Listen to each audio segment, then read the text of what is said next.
या देवी सर्व भूतेषु नमस्तस्ये नमस्तस्ये नमस्तस्ये नमो नमः। लवकरच नवरात्राला सुरुवात होत आहे आणि नवरात्राचा पहिला दिवस म्हणजे सगळेजण आतुरतेने वाट बघत आहे त्या शारदीय नवरात्राची। प्रत्येकाच्या घरी उत्सुकता आहे, कारण आता आपल्या कुलदेवतेची नवरात्राची सेवा आपल्या सर्वांना करायला मिळणार आहे। प्रत्येक जण आपल्या परीने सेवा करणार आहे। पण ह्या नवरात्रामध्ये आपण आपल्या घटस्थापनेला आपल्या कुलदेवीचं स्वागत कसं करायचं आहे ही संदर्भातली माहिती मी या व्हिडिओमध्ये देणार आहे। त्यातले त्यात देव घटी बसवावेत का, तर घटी कोणते देव बसवले जातात या संदर्भातली माहिती, आणि दुसरं म्हणजे ह्यामध्ये एक आहे की 9 दिवस आपल्याला ही एक वस्तू हा एक उपाय करायचा आहे, तो उपाय काय आहे या संदर्भातली माहिती देणार आहे। तर सगळ्यांना माहिती आहे, सगळ्यांना आतुरता लागलेली आहे शारदीय नवरात्राची, आणि नवरात्र म्हटलं की सगळ्यांना उत्साह येतो। प्रत्येकाची कामं आवरून झाली असणारे, नवरात्र काढून झालेलं असणारे, कारण की ज्या घरात घट बसलेले जातात किंवा घट बसवले नाही जात, अखंड दिवा असतो किंवा मंगल कलश असतो किंवा घट बसवले असतात किंवा नसतात, तरीही पण आपण सगळी आपल्या घरातली साफसफाई ही करूनच घेतो असतो, कारण की तेवढा उत्साह, आनंद आणि छान प्रसन्न वातावरण असतं, म्हणून ह्या गोष्टी आपल्याला करायच्याच असतात। दुसरं म्हणजे आता नवरात्राची सुरुवात हा पहिला दिवस खूप महत्त्वाचा असतो। आपल्या कुलदेवीचं आपल्याला म्हणजे आवाहन द्यायचं असतं, तिला आपल्याला घरी बोलवायचं असतं, आणि तिच्या स्वागताची तयारी कशी करायची आहे, तर आपल्याकडे घरात कवड्यांचं तोरण आहे, रुद्राक्षाच्या म्हणजे रुद्राक्षाचं तोरण असेल, आपण हे तोरण तर नेहमी लावतो, पण याचबरोबर आपल्याला नेहमी संस्कृतीप्रमाणे आंब्याच्या डहाळ्यांचं म्हणजे आंब्याच्या पानांचं सुद्धा तोरण हे महत्त्वाचं असतं। आंब्याच्या पानांचं तोरण लावायचं आहे। ह्या दिवशी सकाळी लवकर उठून, ह्याच दिवशी नाही तर रोज 9 दिवस आपल्याला, यंदाचं नवरात्र 10 दिवस आहे, तर रोज 10 दिवस आपल्याला सकाळी लवकर उठून आपला दरवाजातला उंबरठा स्वच्छ पुसायचा आहे, आपला मुख्य दरवाजा स्वच्छ करायचा आहे। गोमूत्र, हळद आणि पाणी हे सगळं मिक्स करून ते पाणी शिंपडायचं आणि याने आपल्याला उंबरठा आणि दरवाजा स्वच्छ करायचा। याच्यावर छान हळदीचं लेपन द्यायचं आहे।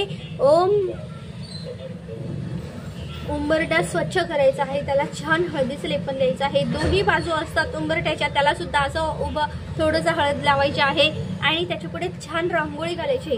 त्या रांगोळीमध्ये ना लक्ष्मीची पावलं असेल, स्वस्तिक आहे, स्वस्तिक काढायचं आहे, आणि लक्ष्मीची पावलं, गोपद्म यांचा समावेश करायचा आहे। शक्यतो मी तुम्हाला एक छानपैकी तुम्हाला एक शॉर्ट व्हिडिओमध्ये देते, तुम्ही त्यामध्ये बघा आपल्याला लक्ष्मीचं म्हणजे आपल्या कुलदेवीच्या स्वागतासाठी कशी तयारी करायची आहे। त्याचबरोबर आपण आपला मुख्य दरवाजा आहे, मुख्य दरवाजा स्वच्छ करून झाल्यावर त्याला हळदीचा आपल्याला हे करायचं, हळदीने स्वस्तिक काढायचंय। स्वस्तिक योग्य पद्धतीने कसं काढावं, कारण स्वस्तिक हे विस्ताराचं प्रतीक असतं, म्हणून आपल्या उन्नतीचं प्रतीक असतं, म्हणून स्वस्तिक हे योग्य प्रकारे काढलं पाहिजे। त्याच्या बाजूच्या त्या मर्यादेच्या रेषा असतात त्या पण योग्य प्रकारे काढल्या गेल्या पाहिजे। ते स्वस्तिक काढून त्याच्यावर हळदीने परत ते स्वस्तिक काढायचं, ते 4 टिंब द्यायचे, त्याची पूजा करायची, हळद कुंकू, अक्षदा, आणि दारात आहे ना आपल्याला जेव्हा आपलं हळदीचं लेपन होईल, छान रांगोळी घालून होईल ना, त्यावेळेस आपल्याला मस्त दारात आपल्याला तिथे लक्ष्मी मातेला म्हणजे आपल्या कुलदेवीला सुद्धा सुवास खूप प्रसन्न असतो, ती धूप दीप लावायचं आहे घरात, म्हणजे आपल्या कुलदेवतेला थोडं अत्तर लावायचं आहे। तिला सुवास हा खूप आवडत असतो, म्हणून गुलाबाची फुलं तिला आवडत असतात, ती गुलाबाची फुलं सुद्धा तिथे आपल्याला दारात थोड्याशा टाकता आले ते टाका, किंवा देवघरात तिला अर्पण करायचे आहे, तिला त्याने सजवायचं आहे। हे झाल्यानंतर किचन ओटा, किचनमध्ये आपल्या अन्नपूर्णा मातेचा सहवास असतो।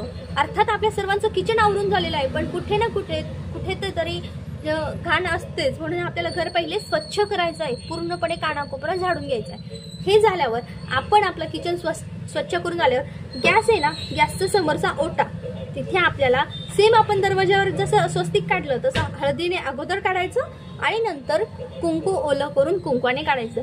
त्याची हळद कुंकू, अक्षदा, धूप दीप ने म्हणजे त्याची पूजा करायची आणि तुपाचा दिवा लावायचा आहे, आणि तोच तुपाचा म्हणजे तसाच तुपाचा दिवा आपल्याला आपल्या उंबरठ्याच्या बाहेर एकीकडे आणि एकीकडे धूप अगरबत्ती लावायची आहे। अशा पद्धतीने आपल्याला हे करायचं आहे। आपल्या घरातली काही निगेटिव्हिटी असते बघा, आपण नेहमी म्हणतो लक्ष्मी बाहेर गेली तरच आपल्या घरात लक्ष्मीचा माता आपल्या आई साहेबांचा वास होत असतो। पण आपण नेहमी म्हणतो की घरात कटकटी होतात, रडगाणी असतात, काही ना काही भांडण तंटे असतात। या गोष्टी कधी माहिती असतात का? नाही। मग घरातली वाईट गोष्ट काढायची म्हणजे नकारात्मक गोष्टी काढणं म्हणजे घरातली साफसफाई, दुसरं म्हणजे उंबरठ्याच्या बाहेर आणि आपण देवघरात आपल्याला कापूर तो जाळायचा आहे आणि जेणेकरून त्या कापरात सगळी निगेटिव्हिटी जात असते। उंबरठ्याच्या बाहेर तर अवश्य जाळायचा आहे। आता ह्यामध्ये 9 दिवस आपल्याला एक उपाय करायचा आहे। तो उपाय म्हणजे आपल्या आई भगवतीची सेवा आहे, कुलदेवतेची कृपा आहे। याचा बऱ्याच स्वामी भक्तांना खूप चांगला अनुभव आलेला आहे। तर मी पुन्हा एकदा सांगेल की तो उपाय आपल्याला ह्याही वर्षी करायचा आहे।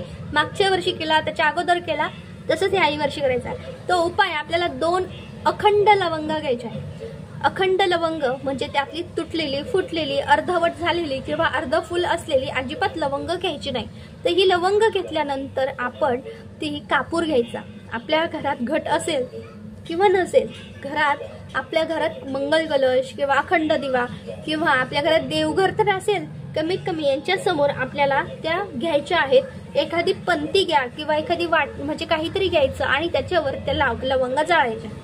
ती आता मी सपोज आता संध्याकाळी जाळल्यात, तर मग त्यावेळेस ते संपूर्ण जळूपर्यंत आपल्याला त्यावर ओम ऐं ह्रीं क्लीं चामुंडाय विचे, ओम ऐं ह्रीं क्लीं चामुंडाय विचे, ओम ऐं ह्रीं क्लीं चामुंडाय विचे, ओम ऐं ह्रीं क्लीं चामुंडाय विचे, कुलदेवता कोणतीही असू द्या, 99 मंत्राचा जप करायचा आहे। जेणेकरून आपल्या कुलदेवतेचा आपल्याला आशीर्वाद राहील। जी काही निगेटिव्हिटी असते ना ती संपूर्णपणे दूर होईल आणि कुलदेवतेचा आशीर्वाद आपल्याला मिळेल। ही गोष्ट खूप महत्त्वाची आहे। ताईंनो, दादांनो, महिलांनो, जे कोणी व्हिडिओ बघताना हा अवश्य उपाय करा। आता हे पहिल्या दिवशी केलं, दुसऱ्या दिवशी करायचं का? सलग आपल्याला 10 दिवस करायचे अखंड, म्हणजे दसऱ्यापर्यंत करायचं आहे। म्हणून हा उपाय खूप महत्त्वाचा आहे। तेव्हा आता ही सगळं थोडंफार काहीतरी उरतं, जळाल्यावर थोडं काहीतरी उरतंच, मग ते एकदाच फेकून द्यायचं का? फेकून द्यायचं नाही आणि निर्मल्यात पण टाकायचं नाही। ते सगळं एका डबीत भरून ठेवायचं आणि ज्या दिवशी घटाचं विसर्जन केलं जातं म्हणजे दसऱ्याच्या दिवशी, त्याच दिवशी आपल्याला हे सगळं पाण्यात प्रवाहित करायचं आहे। लक्षात ठेवा, पाण्यात प्रवाहित करायचं नाही। कुणाशी ओरडून बोलू नका, कुणाशी रागावून बोलू नका, चिडचिड करू नका किंवा कोणत्याही कामाचा व्याप जास्त असला तरीही थोडं शांततेने राहा आणि ह्या दिवशी मंगलमय वाटेल असं छान जसं तुम्ही धूप लावलाय ना, तसं संध्याकाळी सुद्धा या दिवशी धूप लावायचं आहे आणि संध्याकाळी सुद्धा शुद्ध तुपाचा दिवा लावायचा आहे। देवाजवळ सुद्धा आणि उंबरठ्याजवळ सुद्धा, तुळशीजवळ सुद्धा, किचन ओट्यावर सुद्धा ह्या ठिकाणी आपल्याला धूप लावायचा आहे आणि दिवा सुद्धा लावायचा आहे। ह्याचबरोबर घरात मंगलमय वाटेल असे आपल्या कुलदेवतेची गाणं, मंत्र, स्तोत्र, आरत्या हे सगळं दिंडोरी प्रणीत किंवा तुम्ही तुमच्या कुलदेवतेच्या म्हणजे जे काही आवडीची गाणं आहेत कुलदेवतेला